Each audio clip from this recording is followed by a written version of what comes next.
আর দিনের পর দিন আমি তো সেটা ভুলিনি না, আমার কার্যকর্তারা মার খেয়েছে। বারুইপুরে আমরা গেছিলাম, আমাদের 5 জন মিলে মেরেছিল আমাদের কার্যকর্তাদের, সিপিএম এবং টিএমসি মিলে।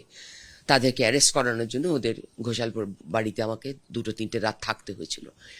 সেজন্য আমি নাকি বন্দুক চালাতে পারি বলে আমাকে অনেক কথাও শুনতে হয়েছিল, আমি বলেছিলাম বলে।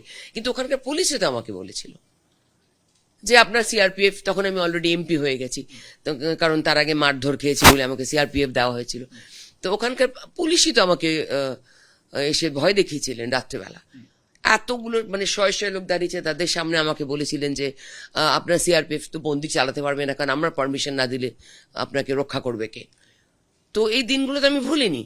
আমি তো বলেছিলাম যে হ্যাঁ, আমি তো নিজেই বন্দুক চালাতে পারি, আত্মরক্ষার জন্য আইন আমি জানি, আমি বন্দুকগুলো কেড়ে নিয়ে নিজেই চালিয়ে নেব। আপনি আমার ভয় দেখালে হবে না, আপনি ধরে আনুন ওদেরকে। 5 জন। এবং পুলিশকে আমি পরিষ্কার বললাম যে আপনিও জানেন, আমিও জানি তারা কোথায় আছে, বানতলায় পালিয়ে গেছিল।